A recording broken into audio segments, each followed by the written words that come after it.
Welcome to Dota Unleashed.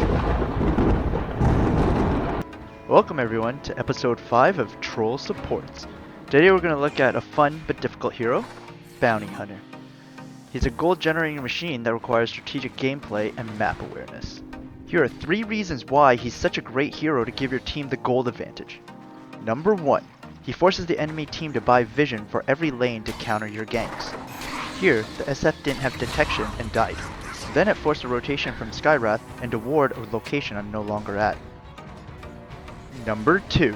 His track allows you to keep an eye on heroes that hide in the fog to initiate for the enemy team.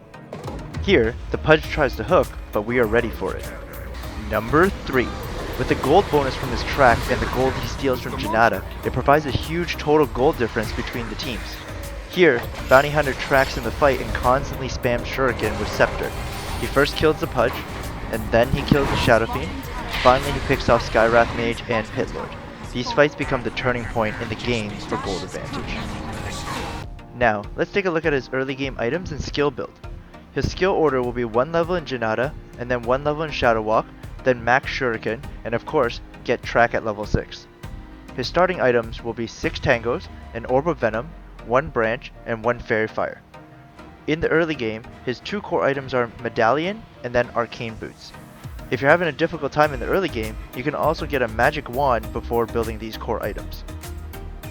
Your main goal in the early game is to annoy all of the lanes and force them to guard against you. Before the wave even starts, try to do a few seconds of tri-lane at level 1. Here, an early game harass allowed Bounty to get first blood and forced the off-lane core to lose a wave of farm. The Willows also forced a retreat, increasing bot lane's advantage. Harassing mid at the 3 and 4 minute mark will allow you to help control the runes and give your mid the advantage to win the lane. Wait till you have invis and then go and smack mid. Don't forget to drop a sentry and observer ward after you harass. After you've done that, go pick up the 3-minute bounty rune and wait for mid to head that way to get a few unexpected hits. Then at the 4-minute mark, go and steal the water rune. When you have low HP, don't be afraid and leave the fight. You don't need to engage, just hang around the team and track as much as possible to maximize your track gold. And don't forget, even at low HP you can serve to provide your team with vision and benefit from the track gold as well. Killing spree.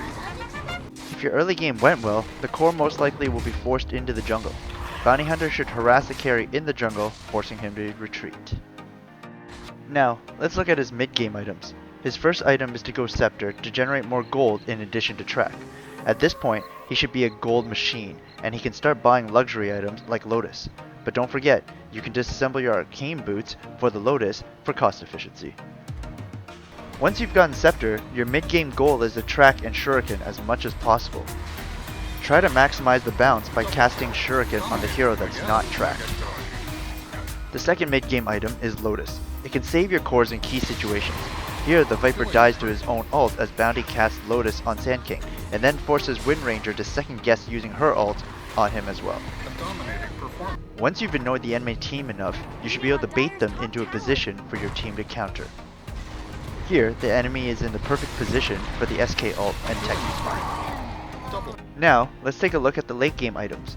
If you've been spamming Track and Shuriken, you should be able to quickly farm the other luxury items like Sheepstick, Shivas, and Guardian Greaves.